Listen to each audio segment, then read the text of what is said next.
Hello,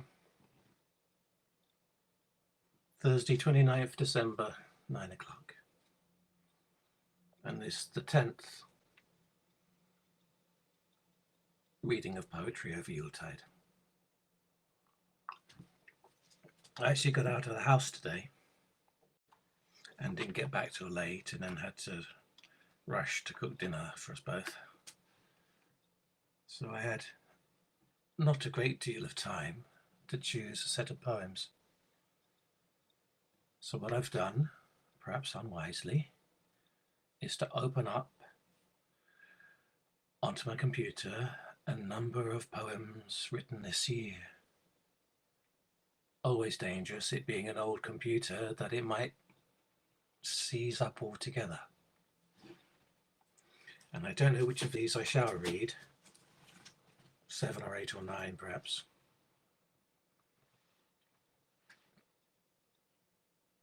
All fairly short, all fairly simple. And hopefully they'll hang together in some way. So hello, thank you for joining me.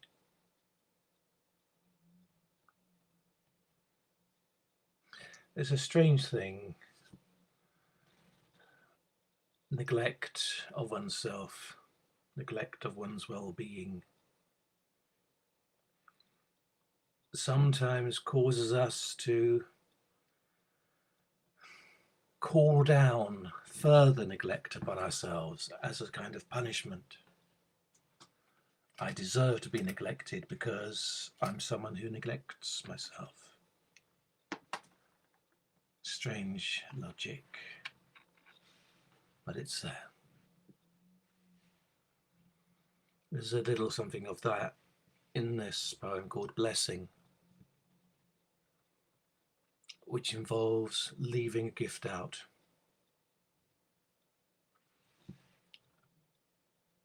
After a long time of not doing so. Blessing.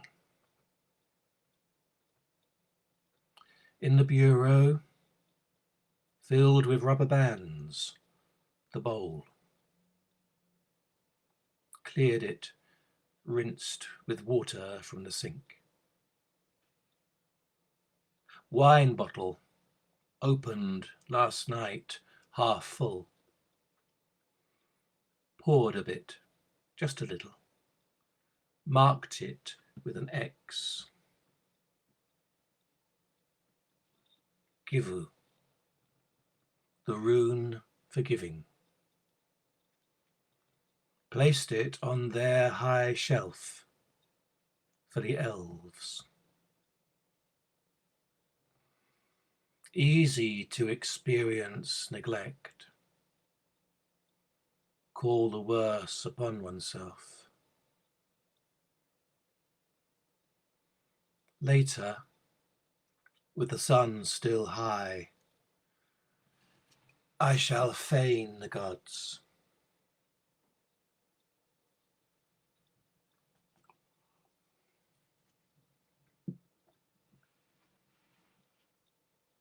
Blessing. And feign in this context is to make glad.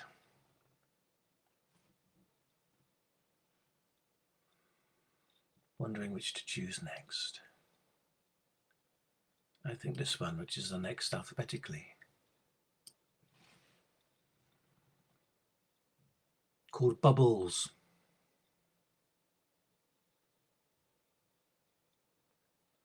I'm not interacting with the world. This is just bubbles on the surface. Surface. The on face. And I am still breathing. There must be oxygen down here and some vestigial memory of breathing. So I'm not drowning. Don't think I'm drowning. And of course I'm in the world, same as you. Only where you are is the world plus something extra. And I'm not doing the, can't do the extra. Just occasional bubbles on the surface. Me and the others. Not sure if it's safe.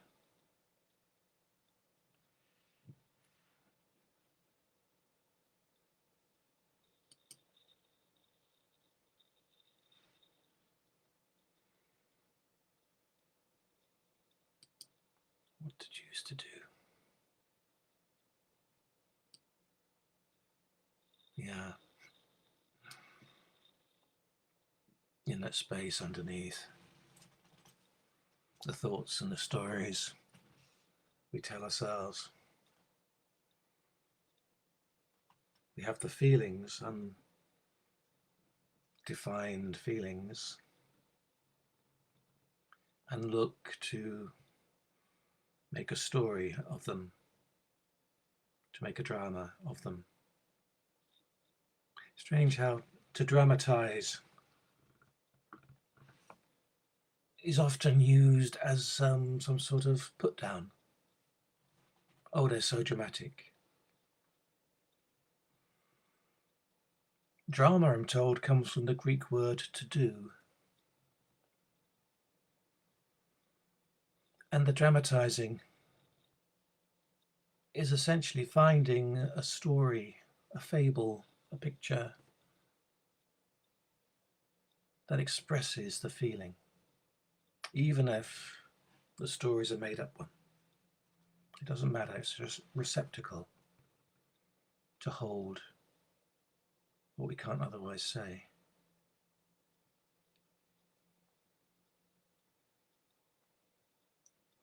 Call it acts of shame for which no one else would hold you culpable. Stories for which other eyes hold the missing piece. Narratives leapt to make you the bad one. It's only sorrow, only wisps of sorrow in the end. Life is too light to blame. Condemnation's just a way to add ballast.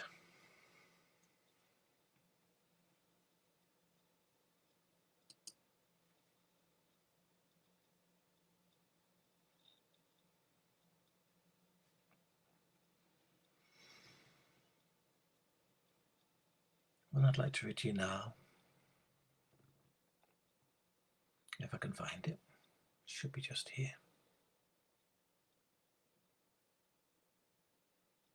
Yeah, that one there.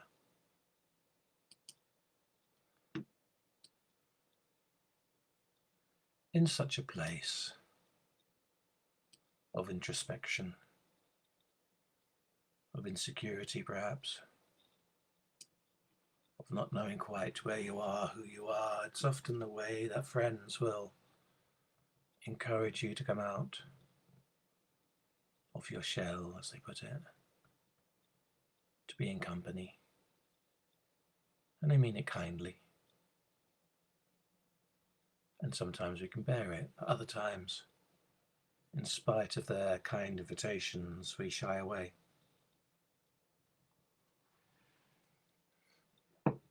Friend.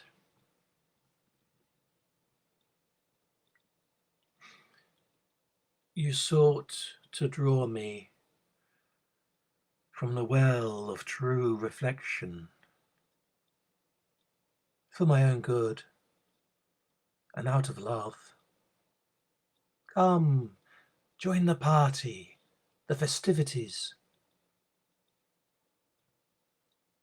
I am lost in such a gathering. My hilarity is a gas burnt through and gone. Too much an exposed child, up too late, and in a room of unhappy adults. I cannot bear that empty room. So I slip away, like a shadow finding the solid thing that formed it, to the well of true reflection. If I might place it at the heart of me, the glass that says you have not touched the secret yet, the quiet that holds the silence and the voices in the silence, the emptiness from which the next thing spills. Listen.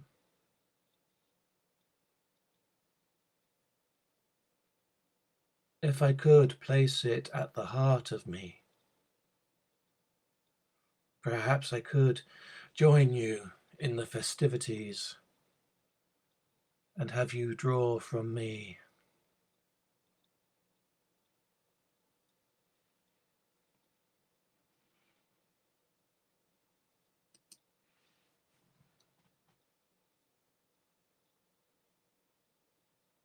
The lovely thing about this year,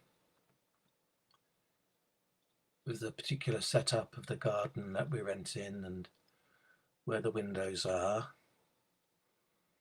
is an enjoyment of the birds come to feed. Blue tits, a pair of collared doves, a very bold robin or two, some ponderous pigeons. In the summer there was a crow or two. Once spotted a heron on the roof opposite, though it didn't come to our garden. One thing that totally blew me away was the number of goldfinches came to visit. 6, 7, 8 of them, most often in pairs, with one looking out and the other feeding, flying at each other, pushing each other off the perches. Such a group of goldfinches is called a charm, and they totally live up to that name. So here's a charm. One's perhaps a hint of one. A pair is near a promise. A third confirms how rare they are. A fourth is right, and now we're close. A fifth, a seventh won't seem complete. The charm appears with 6 or 8. One to eat and one to wait. And when a 9th appears, you know the goldfinch queen is near.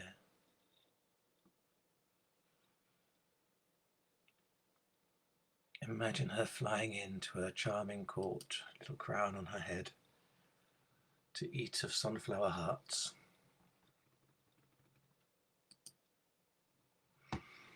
I saw a loud crow perched upon a bough, too slender to hold it. The corky bird seemed to keep the branch aloft, lightly lifting it. I saw a woody pigeon squatting on a gable, all slopes and angles. Good job it was there. The house it weighed upon might have floated away.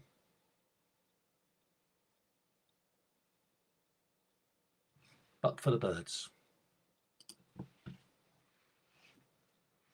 What have I done? 1, 2, 3, 4, 5, 6. 2, perhaps 3 more for you.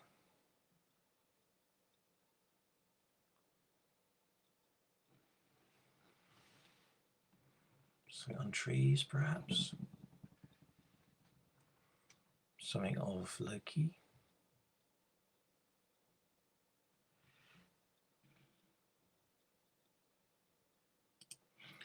This one's never been heard before nor shared.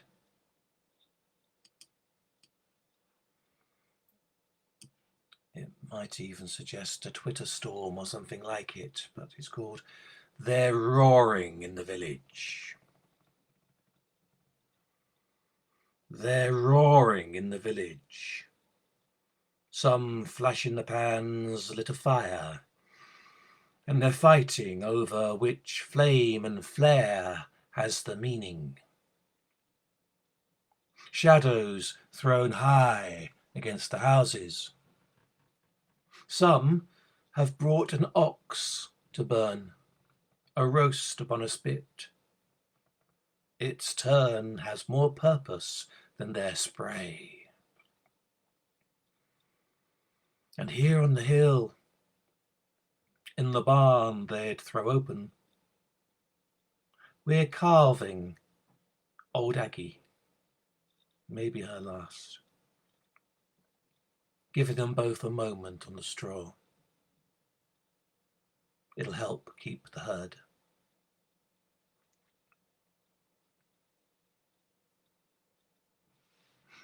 Realizing, reading that, how difficult it is to differentiate between carving and calving, as in helping deliver a calf. I'll have to watch out for that whenever I perform it. Or maybe even find another word for when it's spoken aloud.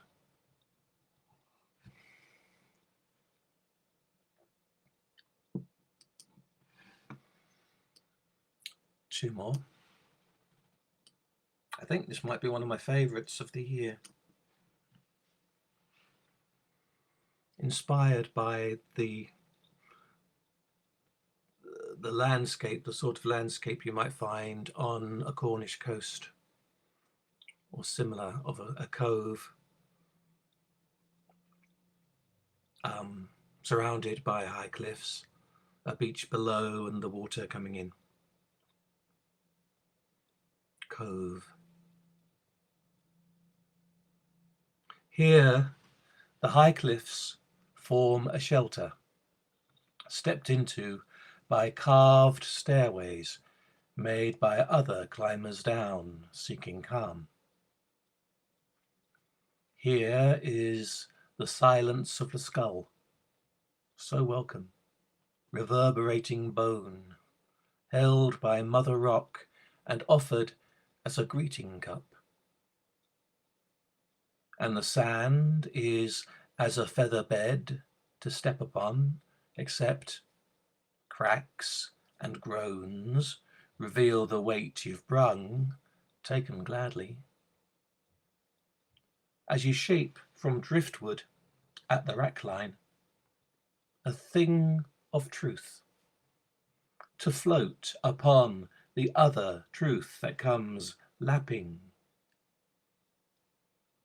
Quiet voices of the waves that only sing when they break, only sigh in retreat. Water is both sound and silence, only takes you in, only pushes you into floating, you and your boat of flot and jetsam on the bed of the steady bay. But past the head of the enclosing spurs, where shadowed rock gives way to churning tide and bright direct light, what winds are there, what winds! Would dash your boat back into shipwrecked words, into scraps of heavenly whispers on the shore. And would you mind?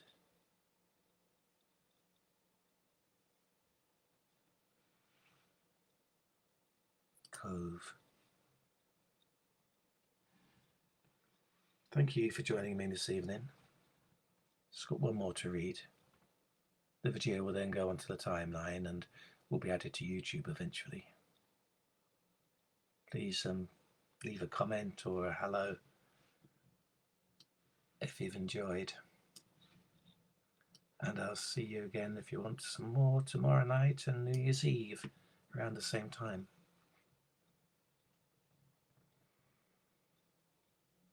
This isn't so much a poem as a little story, narrative, flash fiction. I've titled it You're a Writer, and perhaps that's appropriate. Maybe I'll change that. You're a writer. You have one sheet of paper, pencils enough, an eraser, and all the time you need. You're a writer. Each day, thoughts come to you, feelings, needs that must be expressed. You write them down, learn from them. There's no one else to share them with as yet. In time, the sheet starts to fill. You use both sides. Your writing gets smaller and smaller. You use the gaps between pieces, between lines, between words. You try to write less, only the most important. But soon the page will be full. Soon it'll be illegible. No space for the surrounding unwritten on to discern the written in. A single block of written, unless you begin to erase.